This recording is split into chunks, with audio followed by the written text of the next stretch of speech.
하나님 아버지, 저희들 각자에게 믿음의 자리가 있습니다.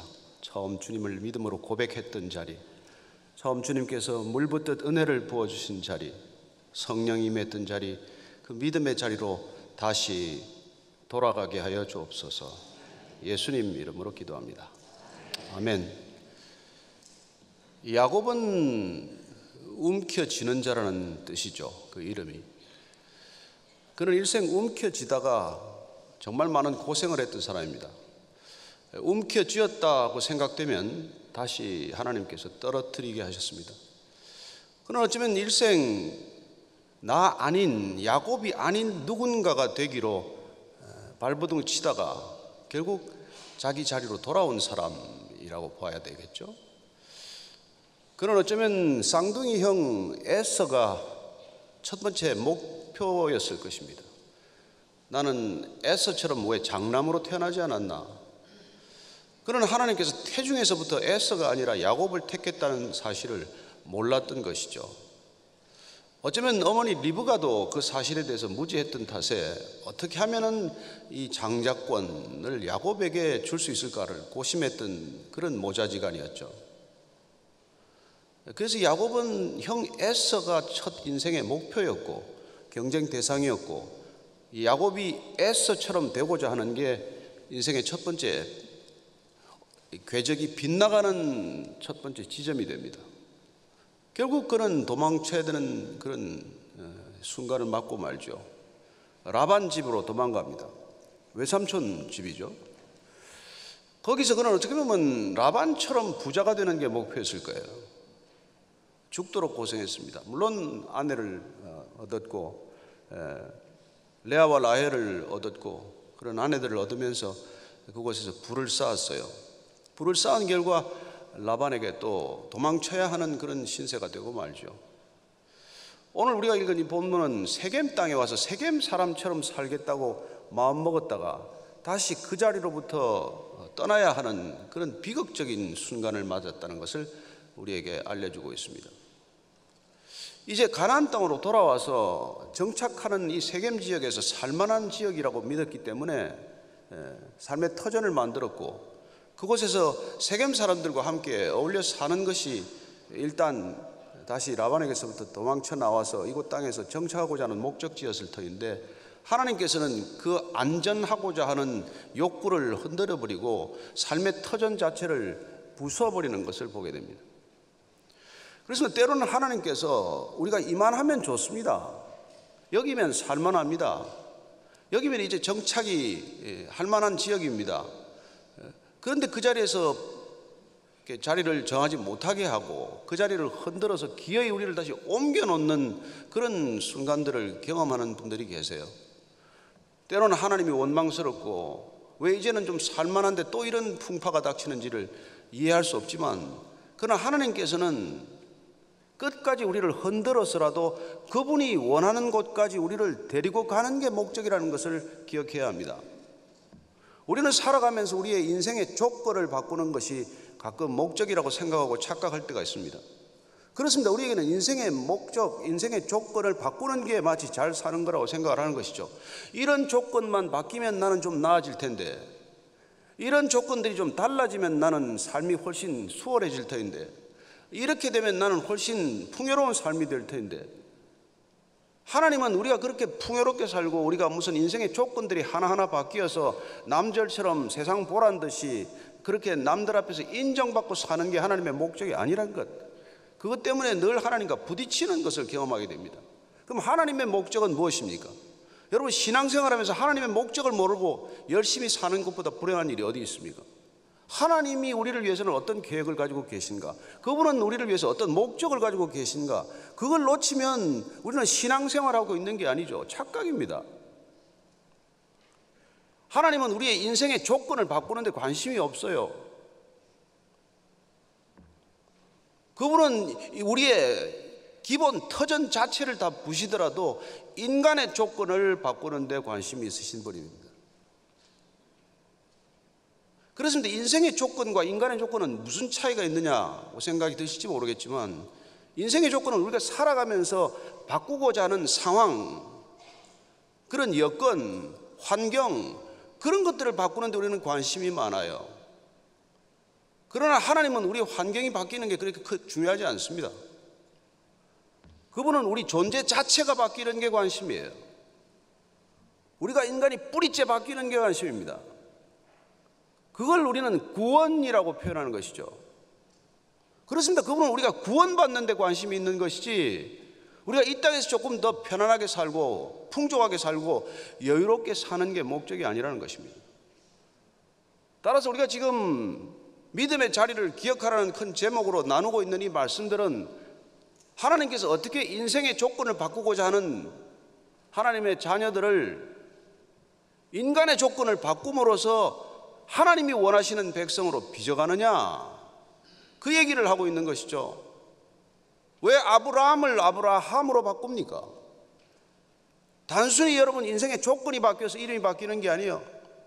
쉐머로 어느 이름은 존재 자체를 뜻합니다. 이름이 바뀌었다는 것은 존재가 본질적으로 변했다는 뜻이에요. 그렇습니다. 아브라함만 아브라함으로 바뀌었습니까? 사레도 사라로 바뀌었죠. 오늘 우리가 잘 아는 야곱은 하나님께서 이스라엘로 바꾸는 것이 목적이라는 것입니다. 그는 에서처럼 살고 라반처럼 살고 세겜 사람처럼 사는 게 목적이었을지 모르겠지만 하나님은 야곱이 이스라엘 되는 것이 그분의 목적이었다는 것을 우리는 알게 됩니다. 따라서 오늘 창세기 35장 이 말씀은 야곱이 모처럼 세겜 땅에서 살만하다고 할 때 지각 변동을 경험하는 엄청난 삶의 격변을 초래하는 것이죠. 어쩌면 그가 그때는 의지해왔던 것들, 하나님 대신에 의지해왔던 것들이 한순간에 다 무너지는 순간을 경험하는 것입니다. 세겜 땅에 와서 땅도 돈을 주고 샀어요.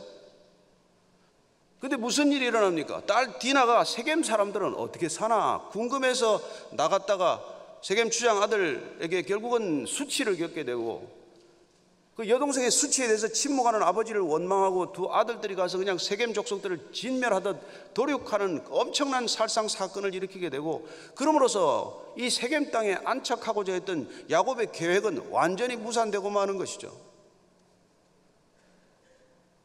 왜 하나님께서는 이런 일을 일으키시는지 오늘 그걸 우리가 분명히 살핀다면 우리 인생에서 우리가 겪고 있는 이 어려움들, 이건 왜 이런 어려움들이 겪고 있는가, 왜 이런 고난들이 우리에게 끊임없이 닥치는가, 그리고 이 고난은 도대체 우리에게 어떤 의미를 주고 있는가, 그게 분명히 드러나겠죠.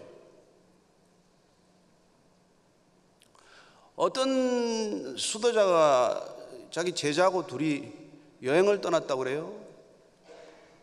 떠나서 가다가 이렇게 아주 적적한 마을에 들어갔는데, 이게 한 부부가 살고 있는데 나이가 조금 지긋한 부부인데 암소 한 마리 데리고 살더래요.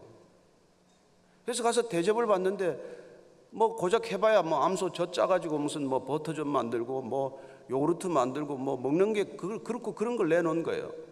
그래도 정성스럽게 차린 음식이라서 그저 감사하게 먹고, 그래서 왜 이렇게 살고 있냐 했더니 자기들은 가진 게 전혀 없어서 이 암소 한 마리가 우리 전부다. 그래서 이 암소 잘 키워서 그냥 제때 저 좀 짜서 먹고, 이게 그냥 우리가 근근히 살아가는 게 이게 우리 인생의 전부다. 그래서 이제 그 대접을 받고 나오면서 그 수도자가 제자한테 가서 저놈 암소를 절벽에서 밀어 떨어버리라. 아니 그러면 어떻게 저 사람들이 살라고 그럽니까? 다른 소리 하지 말고 시키는 대로 하라고. 그래서 떠나다가 한참 길을 돌이켜 갔다가 그 주인들이 밤에 잠든 사이에 가서 암소를 절벽에서 떨어뜨려 버렸어요. 그리고는 이제 수도자하고 둘이 간 거죠. 그 수도자가 죽고 나서 이 제자가 다시 그 마을을 들릴 일이 있었는데 그때 있던 집은 오간 데가 없고, 집이 하나 너무나 이렇게 엄청난 집이 하나 들어서고 다시 그 집을 두드렸더니 그 집 주인들이 나오는데 알아볼 수 없는 사람이더라는 거죠. 그래서 도대체 그 전에 살던 주인들은 어디 갔어? 아니 그 사람들이 바로 우리라고. 그럼 어쩌다가 이렇게 사람들이 바뀌었냐고. 그랬더니 그 얘기를 해주더라는 거예요. 우리가 그렇게 믿고 살던 암소 한 마리가 있었는데 그놈의 암소가 절벽에서 떨어져 죽는 바람에 우리가 살기 위해서 죽기 살기로 이렇게 발버둥 치다가 이렇게 재산이 모였다고 그런 얘기를 하더래요. 저는 여러분들이 암소 안 키우기를 축복합니다. 그 암소 한 마리가 내 인생의 전부라고 착각하며 살지 않게 되기를 바랍니다. 우리는 꿈이 암소가 크게 커지는 게 꿈이고, 암소가 건강해서 젖을 많이 내는 게 꿈이고, 그러면 암소가 오래오래 살아서 우리를 생계를 이어주는 게 목적일지 모르겠지만, 하나님은 그 암소를 밀어뜨려서 절벽에서 죽이는 한이 있더라도 우리가 깨어나기를 원하고 도전하기를 원하고 하나님께서 원하시는 삶의 목적과 방향을 찾아가기를 원하시는 분이라는 것입니다. 그러기에 그분께서 우리의 인간의 조건을 바꾸고자 하는 목적이에요. 우리는 고작 인생 좀 바꾸는 게 목적이고, 여기 살다가 저기 가는 것, 작은 집에 살다가 큰 집 사는 것, 뭐 차 좀 새로 나오면 바꾸는 것, 그런 소소한 것들이 우리 인생의 관심사, 주된 관심인지 모르겠지만, 하나님께서는 여러분이 무슨 차를 타는 게 관심이겠어요? 여러분이 무슨 옷을 입는 게 관심이겠어요? 여러분이 어디 사는 집이 관심이겠습니까? 하나님이 뭐가 관심이라고 생각하세요? 여러분들 하나님 대면하면 하나님 예수님께서 말씀하셨던 딱 한마디 물으실 겁니다. 너는 나를 아느냐? 우리의 삶은 예수님을 알아가는 것입니다. 주님을 알아가는 것이에요. 그분을 닮아가는 것입니다. 그분과 점점 가까워지는 것입니다. 따라서 그분과 좀 더 가까워지는데 방해가 되는 것들은 하나님께서 하나씩 하나씩 이렇게 제거해 가는 것이 그분이 우리를 사랑하는 방식이라는 것입니다. 우리가 자녀를 사랑하면 자녀가 원하는 대로 다 해줍니까? 자녀가 게임 중독에 빠져도 내버려둡니까? 그 PC를? 저는 12층에서 내다 버렸어요. 제 아내는 다른 방법으로 또 PC에 대고 기도를 하더라고요. 서로 방법은 다르지만 그 아이가 PC에서 풀려나는 게 우리의 기도 제목 아니겠어요? 그래도 참고 또 참고 또 참았더니 결혼도 해서 잘 살고 있는 게 얼마나 감사합니까? 포기하지 않았더니, 끝내 호적파지 않았더니 사람이 되더라고요. 사람이 돼요. 하나님께서 우리를 끊임없이 사랑하기 때문에 끊임없이 견디시지만 우리가 원하는 대로 내버려 두지 않는다는 것입니다. 오늘 야곱은 세겜 땅에서 이런 엄청난 변고를 겪은 것이죠. 정말 날벼락이 떨어진 것 아닙니까? 어떻게 그냥 레위와 시몬이 가서 그 세겜 족속들 할례 받으라고 해놓고는 가서 그냥 그걸 다 죽일 수가 있습니까? 아주 그냥 쑥대밭을 만들어 놨죠.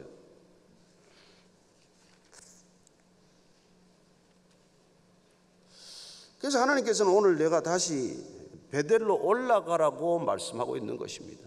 불안해하고 있는 이 야곱, 이제 어떻게 나는 이곳에 살아야 하나? 정말 낙심천만이고 다시 살 길이 보이지 않는, 이제 히위 족속들이 이걸 알고 떼거리로 몰려오면 우리는 몰살할 터인데 도대체 이 위기를 어떻게 돌파해야 되느냐? 절대절명의 위기 가운데 그가 들은 음성은 다시 베델로 올라가라는 거예요. 베델은 어떤 장소입니까? 그가 형 에서를 속이고 라반한테 도망가다가 하나님을 만났던 장소 아닙니까? 사닥다리에서 위로 천사가 오락내리락 하는 것을 보았습니다.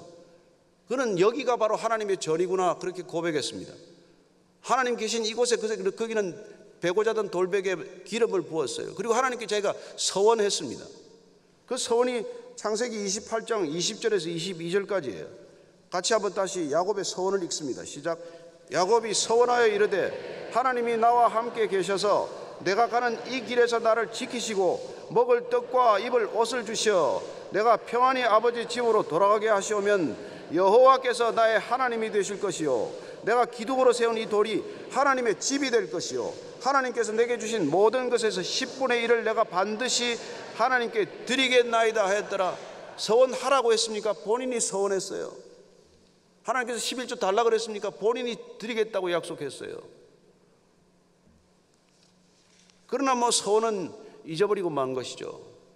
하나님께서는 베델에서 만나 주실 때 그가 그곳을 베델 하나님의 집이라고 이름 지을 때부터 얼마나 허무했겠습니까?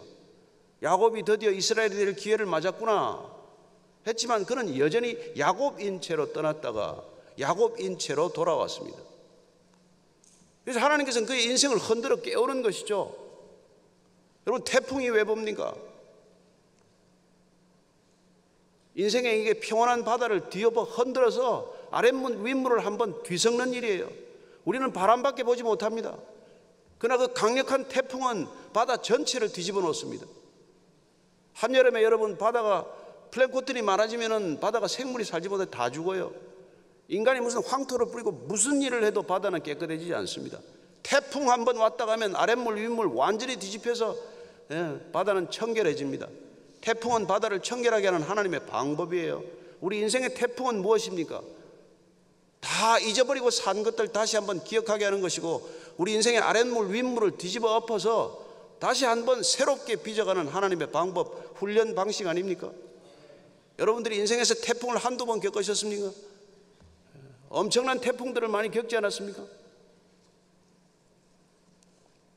태풍이 부르면 아무것도 할 수 없어요. 저는 내가 남극을 이렇게 옛날에 언론 시절 취재를 간 적이 있는데, 태풍을 2번 만났어요. 엄청난 태풍을 만났습니다. 2700톤급 이 원양 어선이 마치 나뭇잎 정도도 안 돼요. 그냥 90도로 내리 꼬나박듯이 박는데 갔다가 올라오고 갔다가 올라오고, 사흘 동안 여러분 그 자리에 있는 게 사는 비리예요. 배가 그 자리에 있는 게 가장 어려운 항해술이라는 걸 그때 알았습니다. 그 엄청난 바람을 맞으면서 배가 뒤로 밀리지 않고 앞으로도 갈 수 없고, 옆바람을 맞으면 그 순간 넘어가면 끝입니다. 그래서 바람을 향하여 배를 고추 세워서 그 자리에 머물러 있는 것, 그게 가장 고도의 항해술이라는 것을 알게 되었어요. 바람을 정면으로 맞으면 배가 아무리 스피드를 걸어도 뒤로 밀립니다. 그래서 바람을 약간 15도, 우연 15도 정도로 비껴서 바람을 맞으면서 거의 half 스피드나 3/4 스피드를 걸어서 배가 그냥 그 자리에 가만히 떠 있기를 원하는 거죠. 남이 55도 이하에서 만난 그 태풍은 유빙대에 들어갔기 때문에 빙산하고 부딪히면 그냥 끝나는 거예요. 그 어려운 사흘 동안 여러분 선장은 한 번도 잠 안 자고 사흘 동안 이게 항해 하는 조타를 잡고 있는 걸 보았습니다. 적도를 지날 때 싱가포르 앞에 순다 해협이라고 그걸 전할 때는 3등 항해사, 2등 항해사 그런 사람들이 조타 그걸 잡고 있지만, 태풍이 불면 그 선장이 직접 그걸 잡게 됩니다. 저는 여러분들이 인생의 태풍을 만나면 우리가 그걸 잡고 있다고 우리 인생의 항로를 결정하지 않는다는 걸 기억하십시오. 하나님께서 우리의 인생의 항로를 넘겨드리면 그분께서 안전하게 우리를 바람을 피하게 하시고 결국은 소원의 항구까지 이르게 하실 것을 저는 믿습니다. 그렇습니다. 인생의 태풍을 지금 야곱이 만난 거예요. 내 힘으로 해결 못합니다. 지금은 딱 죽게 생겼어요. 그동안 그토록 고생해서 아내 넷, 그리고 자식 아들 12, 딸 디나까지 이렇게 자녀를 얻고 한 재산을 단단히 챙겨서 왔지만 지금 풍전등화 아닙니까? 하나님께서 그 야곱을 다시 베델로 올라가라고 지금 얘기하는 것입니다. 내 믿음의 첫 자리, 내가 믿음을 서원했던 자리, 내가 나와의 관계를 확인했던 자리, 그리고 돌아오면 다시 나하고 정말 밀월처럼 신방을 차리듯 그렇게 이곳에서 나하고 지내겠다고 너희가 약속하지 않았냐? 여러분, 우리가 잠꼬대를 해도 주님 들으십니다. 생각만 해도 그분은 언어로 다 해석해서 들으시는 분입니다. 여러분들이 생각한 것도 주님께서는 우리를 다 기억하시는 분이라는 것을 아셔야 합니다. 우리는 생각하고 입에 내지 않으면 하나님께서 모르신다고 생각하십니까? 저는 제가 생각만 한 것 주님께서 응답하는 걸 한두 번 경험하지 않았습니다. 입 밖에 내지 않았는데 주님께서는 그걸 다 아시고 응답할 기도, 응답하지 않을 기도를 다 분별해 주셨습니다.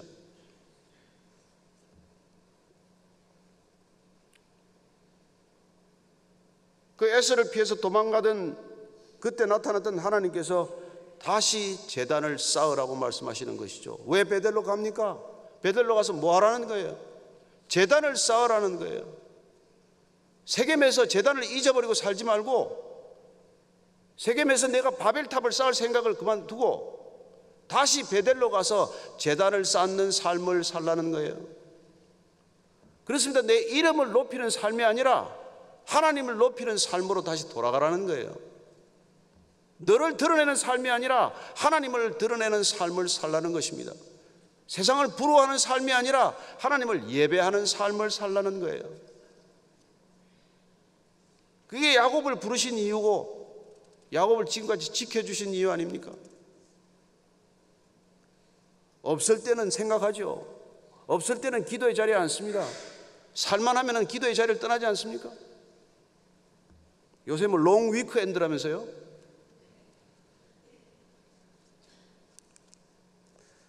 그래서 서부 동부에 가면 여러분 교회가 비기 시작하는 거예요. 갈 데가 얼마나 많습니까?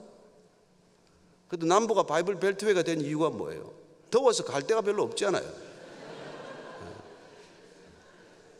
왜 여러분 중동 땅에서 예수님 오셨습니까? 왜 그 땅이 그렇게 신앙심이 그렇게 큽니까? 할 게 없어요. 여러분, 제가 아부다비에 넉 달 있었는데 할 일이 없습니다. 거기에 사방이 다 모래 아닙니까?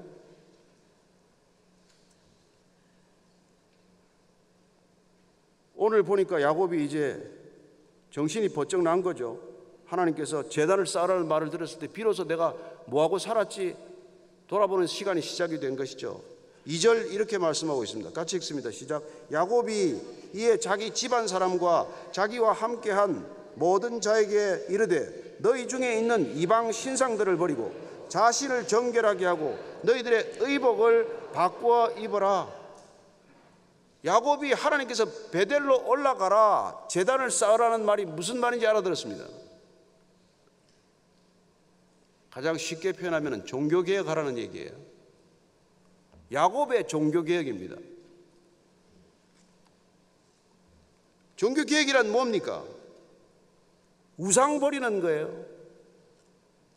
다시 하나님께로 돌아가는 겁니다. 타락하고 부패하고 그리고 돌이킬 수 없는 그런 불결함 속에서 정결함으로 회복하라는 거예요. 그리고 의복을 바꾸는 것입니다. 세상 문화에 젖어 살다가 다시 돌이키라는 거예요. 여러분, 우리는 세상 문화 속에 살아갑니다. 문화를 피할 길이 없습니다. 그러나 그렇다고 그 의복이 우리의 정체성이 되어서는 안 된다는 것이죠. 하나님께서는 지금 야곱을 정신 차리도록 뒤흔들었더니 야곱이 정신이 번쩍 들어서 하는 게 뭡니까? 가족들에게 지금 뭐라고 요구하고 있습니까? 이방 신상들 다 버리라는 거예요. 그 이방 신상 중에서 뭐가 가장 뚜렷하게 우리 기억나십니까? 라헬이 가지고 온 드라빔 기억나십니까? 아버지한테 도망오면서 그 드라빔 가지고 지금까지 애지중지 품에 안고 있지 않았겠어요? 여러분, 여주인이 안주인이 그 드라빔 품고 있는데 종들은 하나씩 안 가지고 있겠습니까? 모든 가족들이 우상을 하나씩 품고 있는데 무슨 그게 하나님의 일을 감당할 수 있겠어요? 그 이방 신상들 다 버리라는 거예요. 그리고 자신을 정결하게 하라, 깨끗하게 하라.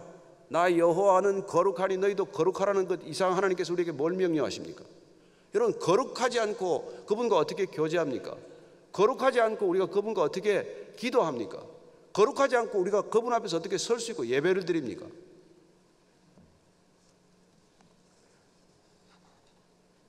제일 큰 착각은 하나님께서 예배도 받지 않으시는데 우리는 예배 드렸다고 주장하는 것입니다. 제일 큰 비극은 우리가 그토록 열심히 기도했는데 하나님은 안 들으신다는 것입니다.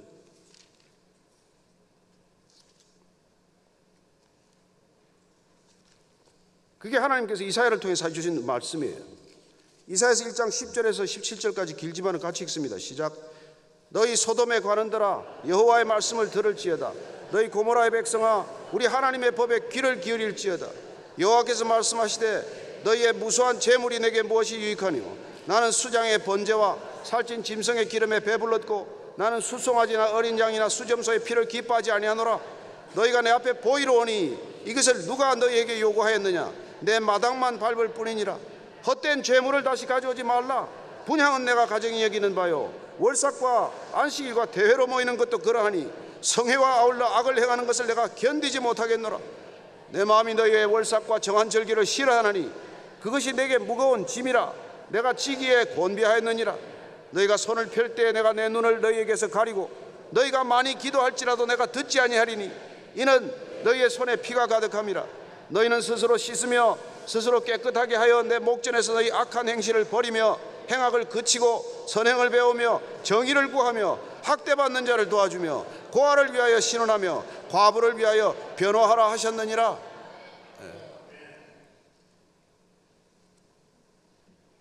지금 이스라엘 백성들, 남유다 백성들이 소돔의 관원들, 고모라의 백성들처럼 변했기 때문에 하시는 말씀이에요. 소돔과 고모라처럼 멸망을 앞두고 있는 남유다 백성들을 향해서 너희들이 언제 재물 달라고 했냐? 그 재물 받기도 싫다. 재물 태우는 냄새도 싫고 재물 가져오는 것조차 역겹다는 겁니다. 가정스럽다는 거예요. 여러분, 헌금이면 다 헌금입니까? 하나님이 받으십니까? 너희들 무슨 월삭이니 정한절기니 안식일이니 주일 예배니 아침 예배니 무슨 수요 예배니 무슨 부흥회니 그거 다 싫다는 거예요. 너희들 삶이 뒷받침이 안 되는데 그게 다 무슨 소용이 있냐? 내가 아주 그냥 피곤하다, 피곤해. 이 말씀을 지금 하나님께서 하고 계신 것 아닙니까? 너희가 많이 기도하더라도 내가 안 듣는다. 주님께서 기도를 안 들었기 때문에 여러분 세상이 점점 나빠지는 거 아닙니까? 교회가 교회다웠는데 세상이 이 지경이겠습니까? 그게 한국이든 미국이든 유럽이든 교회가 교회다운데 세상이 이 지경으로 가겠어요? 여러분, 하나님께서 북한을 채찍으로 쓰고 중국을 몽둥이로 쓰는데 저 나라가 망하겠습니까?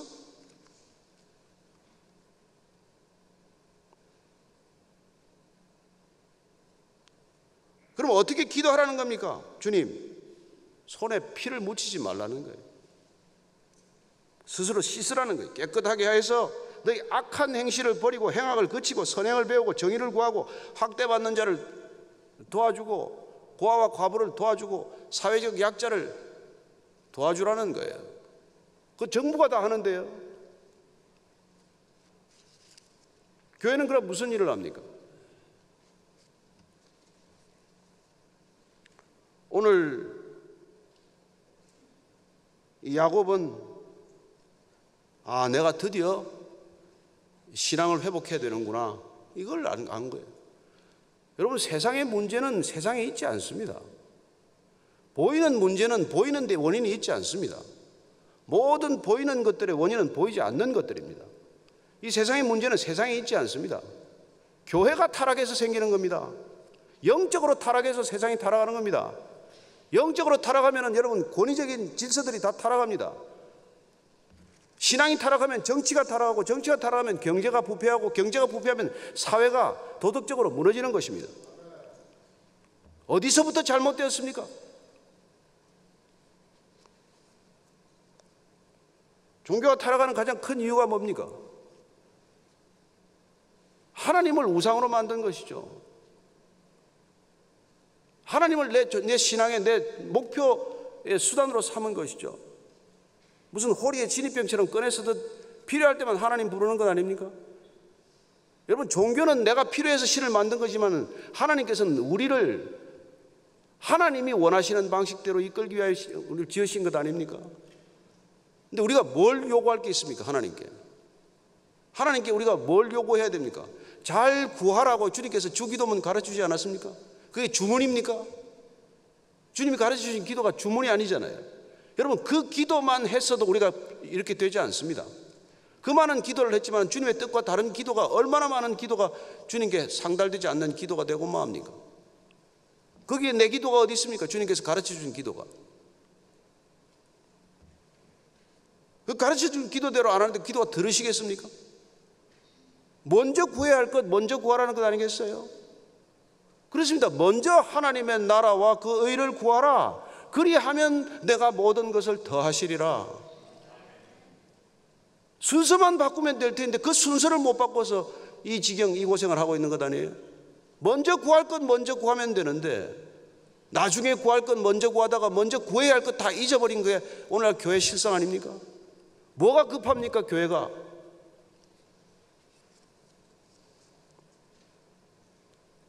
그래서 야곱이 지금 이방 신상 다 버리고 정결하게 하고 거룩을 회복하고 의복을 바꾸어 입으라는 것이죠. 제가 지금 가 쓰고 도포 쓰고 나오지 않았습니다. 사람들이 입는 옷 입습니다. 제가 잠옷 입고 나오지 않았습니다. 예의를 갖춥니다. 그러나 여러분, 옷이 내 정체성은 아니잖아요. 어떻게 보면 의복을 바꿔야 할 때 의복을 바꾸지 않기 때문에, 아니 교회가 의복을 입느라고 정신을 잃어버렸기 때문에, 교회 의복이 뭡니까? 집 짓는 거 아닙니까? 여러분, 복음의 본질이 건물입니까? 사람입니까?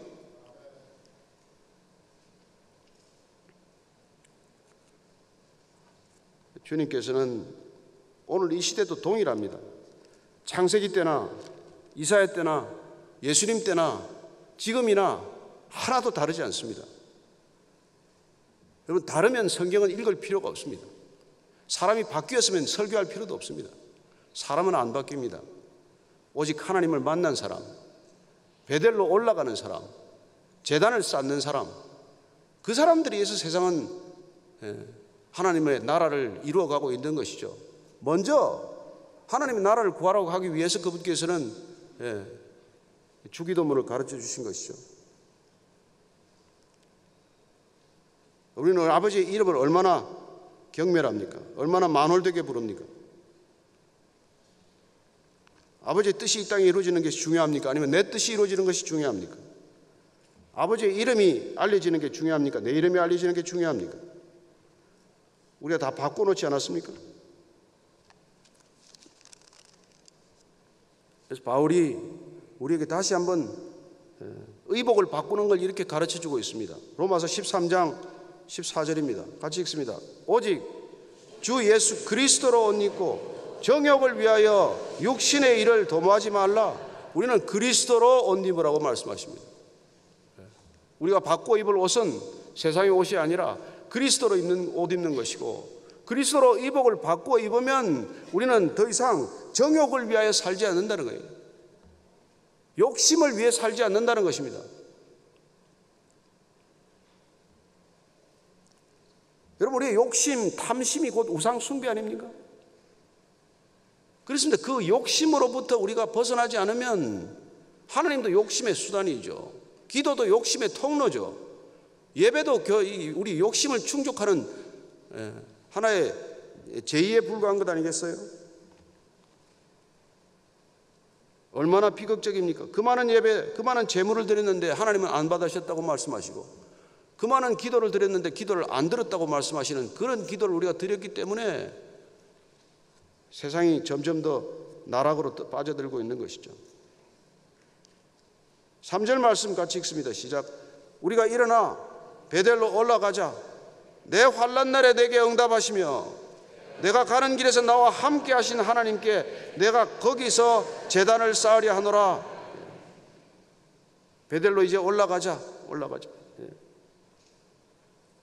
그는 가족들에게 드디어 이 정체성을 선포하는 것이죠. 우리는 베델로 올라가야 되는 백성들이다. 그렇습니다. 교회는 베델로 올라가는 공동체입니다. 아마 옆에 있는 베델 교회 얘기를 하는 게 아니고,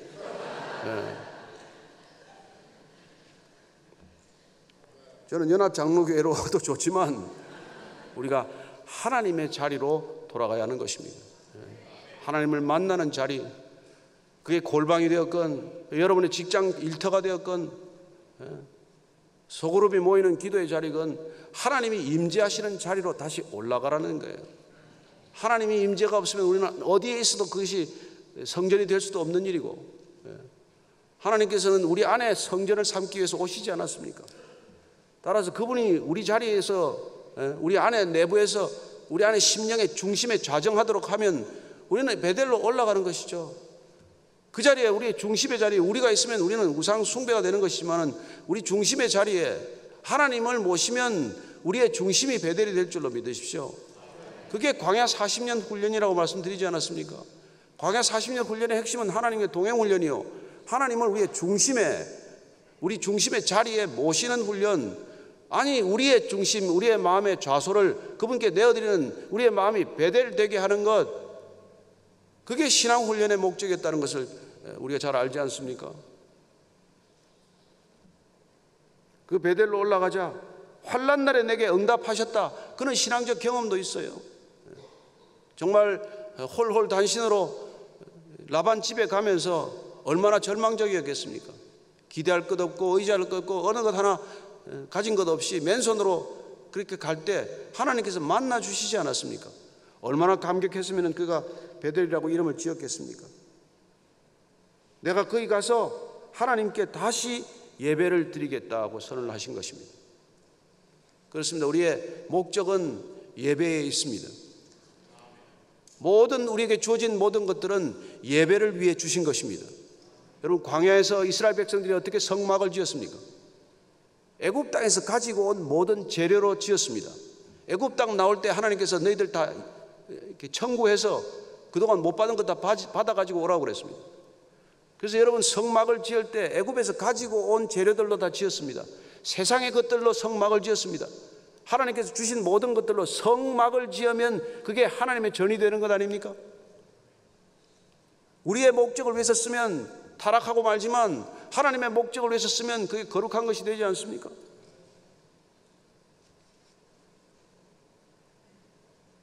드디어 4절 놀라운 결정을 하게 됩니다. 같이 읽습니다. 시작. 그들이 자기 손에 있는 모든 이방 신상들과 자기 귀에 있는 귀고리들을 야곱에게 주는지라. 야곱이 그것들을 세겜 근처 상수리 나무 아래에 묻고, 모든 이방 신상들, 얼마나 애지중지하던 것들이겠어요. 목숨처럼 여기던 것들 아닙니까? 그 모든 것들을 다 땅에다 버리게 됩니다. 그리고 귀고리들, 그 귀에 있는 귀고리 그거 하나 사기 위해서 얼마나 애를 썼겠어요. 가장 귀한 장식품들 아닙니까? 나를 드러내기 위해서. 이 귀고리들은 사실 어떻게 보면 자기 육신의 정욕이요, 안목의 정욕이요, 이생의 자랑거리 아닙니까? 그 시대에 그게 귀고리 아니에요? 그거 다 버렸다는 것이죠. 야곱이 그걸 상수리 나무 아래 묻었다고 되어 있습니다. 옛날 야곱 같으면 묻어놓고 혼자 또 밤에 와서 몰라 파갔을 거예요.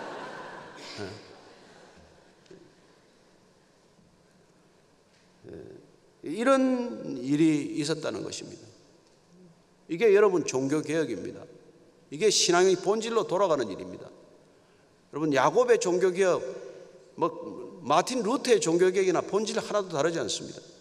우리 안에 있는 우상을 버리는 것, 하나님보다 더 높아진 것들을 다 버리는 것, 그리고 우리 자신도 모르게 덕지덕지 붙은 불결한 것들 마치 다 깎아내듯, 살을 깎아내듯 비만해지고 비둔해져서 비계살처럼 붙은 것들 다 잘라내듯 그렇게 잘라내고, 그리고 우리의 의복을 바꾸는 것이죠.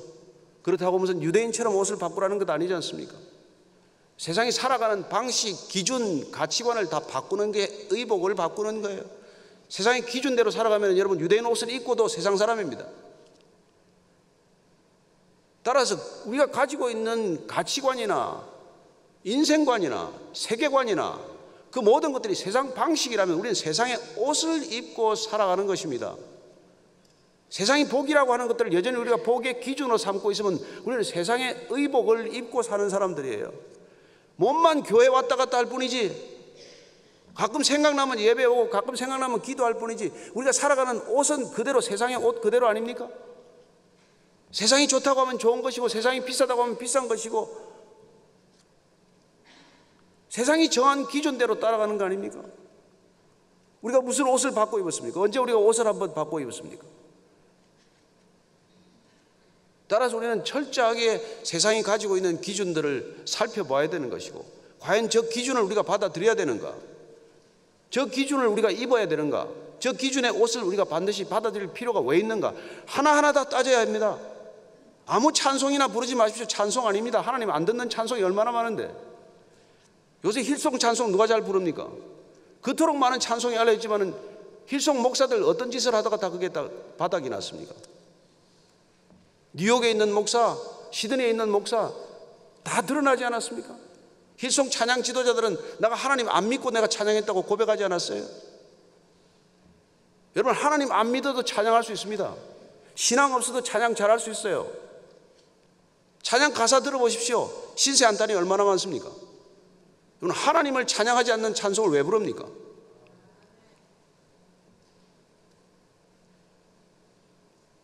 그런 의복들을 벗어야 한다는 거예요. 의복들을. 하나님께서는 복잡하게 입는 것 좋아하지 않습니다. 진리는 단순합니다. 하나님이 심플하신 분입니다. 모호하지 않습니다. 애매모호하지 않습니다.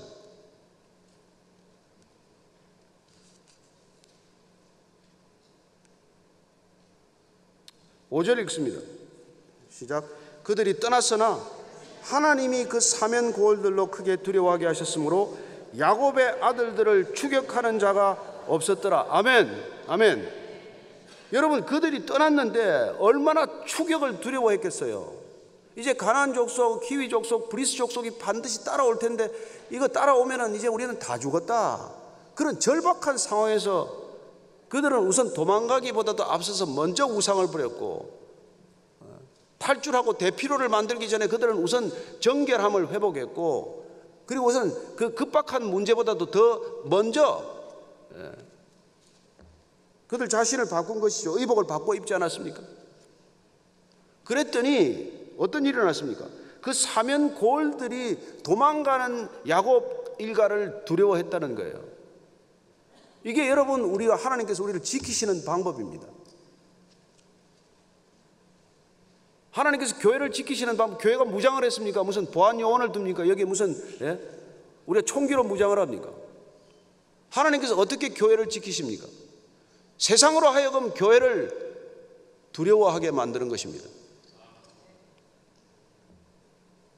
예수님께서 말씀하지 않으셨습니까? 음부의 권세가 흔들지 못할 것이라고 교회를 말씀하지 않으셨습니까? 세상이 흔드는 게 왜 흔들립니까? 교회가 아니어서 흔들리는 것이죠. 교회라고 문패 붙이면 교회입니까? 교회 이름 문패 달아놓으면 교회 맞습니까? 십자가 하나 걸면 교회입니까? 이단도 다 십자가 걸고, 이단들도 자기들이 성전이라고 부르는 게 얼마나 큰지 몰라요. 그리고 무너지는 교회들 다 새로 삽니다. 그게 교회입니까? 왜 교회? 저는 세상 사람들이 교회 욕하는 거 눈도 깜짝하지 않아요. 그들은 교회 아닌 것을 보고 교회라고 지금 화가 나 있는 거예요. 그래서 내가 그러면 왜 가짜 보고 그렇게 화를 내냐? 네가 참 교회를 본 적이 있냐? 진짜 교회를 본 적도 없으면서 왜 교회 욕을 하냐? 그 교회 사기꾼들한테 네가 걸린 거지.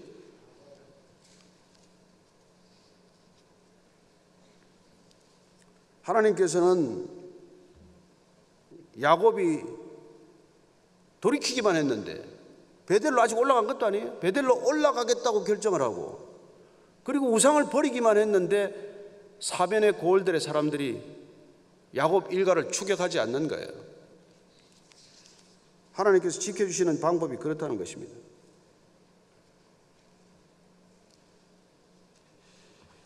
신명기 31장 6절 말씀입니다. 시작. 너희는 강하고 담대하라. 두려워하지 말라. 그들 앞에서 떨지 말라. 이는 내 하나님 여호와 그가 너와 함께 가시며 결코 너를 떠나지 아니하시며 버리지 아니하실 것임이라. 아멘. 예, 강하고 담대하십시오. 두려워하지 마십시오. 우리의 몸은 중이지만은 능히 우리의 영혼을 어쩔 수 없는 사람들을 두려워하지 말라고 말씀하십니다. 세상은 여러분 건강이 약해서 죽는 게 아니에요. 두려워서 죽는 겁니다. 두려움에 지는 겁니다. 그래서 성경에 두려워하지 말라는 말이 그렇게 많습니다. 몇 번이라고요? 366번이랍니다. 윤년까지 생각해서.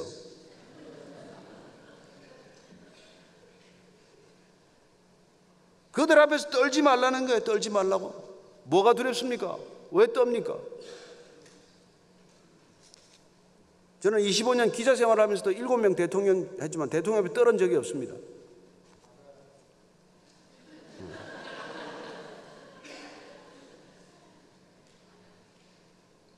여러분, 우리가 두려워하는 것은 이미 진 겁니다. 세상이 지는 게 두 가지입니다. 두려워하면 졌습니다. 부러워하면 졌다 그러면 젊은이들이. 저 사람 사는 게 부럽다 그러면 여러분 그분한테 진 겁니다. 저는 여러분들이 아무리 없어도 남을 두려워하거나 부러워하지 않을 것을 믿습니다. 그게 이긴 거예요. 세상을 어떻게 이깁니까? 예수님이 뭘 가졌다고 이깁니까? 너희들이 세상에서는 환난을 만나겠지만 두려워하지 말라. 담대하라. 내가 세상을 이겼노라. 뭘 이겼어요? 십자가에 박히면서. 세상을 두려워하지 않았기 때문에 이긴 겁니다. 세상이 부럽지 않기 때문에 이긴 겁니다. 예수님이 기준이기 때문에 항상 이기신 것입니다. 이 세상엔 그리스도인이 기준입니다. 여러분 직장 들어가면 뇌물 받는 99명이 기준입니까? 뇌물 안 받는 그리스도인 한 사람이 기준입니까? 다 거짓말 하는데 거짓말 안 하는 한 사람이 기준입니까? 거짓말 하는 99명이 기준입니까? 세상은 그걸 기준이라고 말합니다.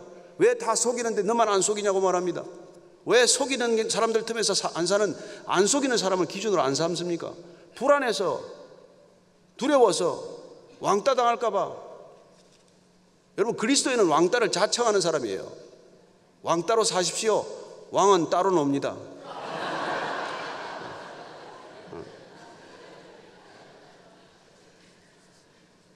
이왕 없는 거 뭐 왕처럼 살지 뭘 거지처럼 살아요. 어차피 없을 건데.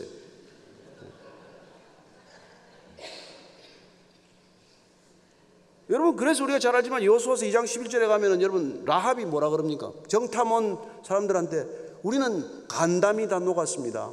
당신들 이스라엘 백성들의 얘기를 듣고 우리는 간담이 다 서늘해졌습니다. 여러분, 교회를 보고 세상에 간담이 서늘한 일이 있어야 되지 않겠어요? 교회가 뭘 가져서 간담이 서늘해지는 게 아닙니다. 살아가는 삶의 방식이 그들로서는 도저히 이해할 수 없기 때문에, 저게 맞기는 맞는데 우리는 죽었다 깨어나도 못 가기 때문에 두려운 거예요. 그 사람들이 우리가 답이 아니라는 걸 뭐 경멸하는 이유가 아니에요. 저 사람들이 답이라고 하면서 자기가 답이라고 하는 것처럼 안 살기 때문에 경멸하는 것 뿐입니다. 우리가 말한 대로 살고 말씀 들은 대로 살고 정말 십자가의 길을 가면 세상이 두려워하죠. 그렇습니다. 우리는 주님께서 우리의 인간의 조건을 바꾸고자 하는 그분의 의도를 정확히 간파하고 관치한다면 우리는 내 인생의 조건을 바꾸는데 더 이상 시간을 허비하지 않습니다. 이제 내가 좀 나은 집으로 가기 위해서 뭐 그렇게 노심초사할 일도 없고, 어차피 다 두고 갈 건데, 그리고 그까진 뭐 직함 하나 좀 더 올라가느라고 말이죠. 사방에 다니면서 청탁할 일도 없고, 여러분 아무리 여러분들이 그 스펙을 쌓고 커리어를 쌓아도 A4 용지 한 장도 안 됩니다. 제가 사표 낼 때 한번 써보니까 A4 용지 반 장도 안 돼요. 아무것도 아닙니다. 그걸 위해서 뭐 그렇게 비굴하게 살 이유가 뭐가 있어요?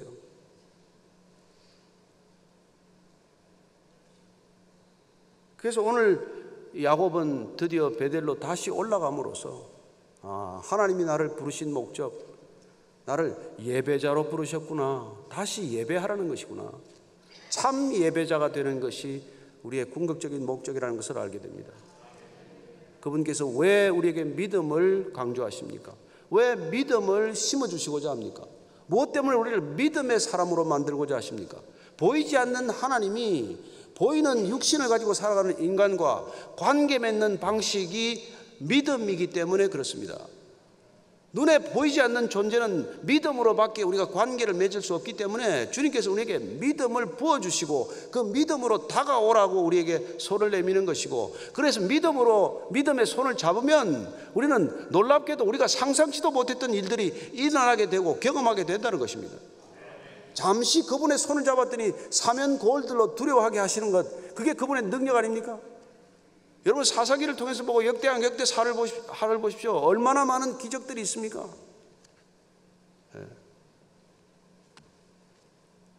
엘리사가 하도 뭐 이게 아람 일을 알아내니까 아람 왕이 엘리사 잡아오라고 뭐 아람 군대를 수없이 보내잖아요. 산 밑에 전부 아람 군대가 깔렸습니다. 사환이 아침에 일어나서 보니까 그냥 산 밑에 전부 불바다예요. 횃불 들고 잡으러 올라옵니다. 엘리사가 뭐라 그럽니까? 염려하지 마라. 우리를 애워싸고 있는 자들이 저들보다 많다라고 얘기합니다. 그리고 사환의 눈을 열어서 보게 합니다. 기도를 했더니 사환이 눈을 뜨지 않아요? 그랬더니 사환이 눈을 뜨고 보니까 뭐가 보입니까? 눈으로 서 있는 아람 군대보다 더 많은 불병거와 불말을 보았다고 되어 있습니다. 저는 믿음의 사람들이 눈을 뜨면 이 세상보다 더 큰 하나님의 천군 천사를 볼 줄로 믿습니다. 안 본 걸 보았다라고 말할 건 없어요. 그러나 있다고 믿으십시오. 수많은 우리가 죽음의 기회를 이게 넘어갑니다.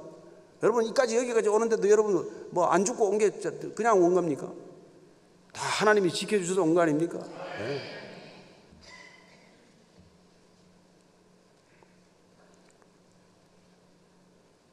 그 결과가 35장 오늘 10절부터 13절까지 말씀이에요.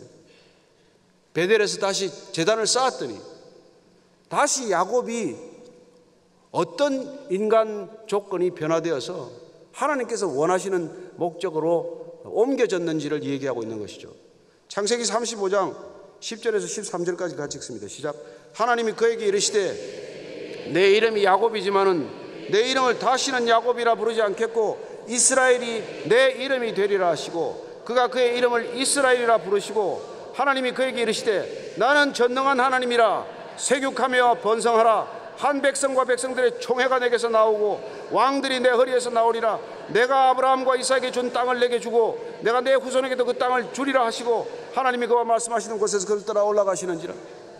하나님께서 나타나셔서 이런 약속을 다시 해주셨다는 것입니다. 왜요? 그가 다시 베델로 돌이켰기 때문에, 다시 예배의 자리로 돌아왔기 때문에. 예배란 내가 죽고 하나님이 사는 것을 경험하는 시간입니다. 사도 바울이 나는 죽고 내 안에 그리스도가 산다고 고백했듯이 우리는 예배를 통해서 나의 죽음을 경험하고 하나님의 영원존하심을 경험하는 시간이죠. 예배 잘 드린다는 게 뭡니까? 그냥 설교가 내 귀를 간지럽히고 잠시 앉아서 좀 졸건 어쨌건 교회 문턱 눈도장 찍고 가는 겁니까? 아니에요.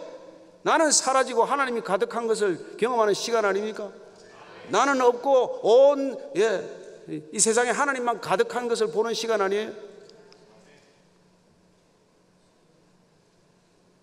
그렇습니다. 하나님은 야곱이 똑똑한 야곱, 훌륭한 야곱, 출중한 야곱 되는 게 목적이 아니시고 이스라엘이라고 바꿔놓는 게 목적이란 말이에요.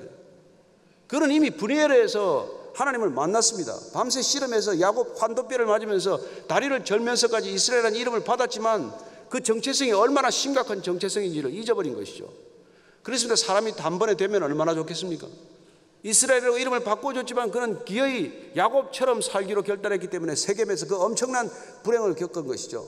딸이 수치 여기 강간을 당하고 아들이 그런 무모한 짓을 저지르는 일을 한 것이죠.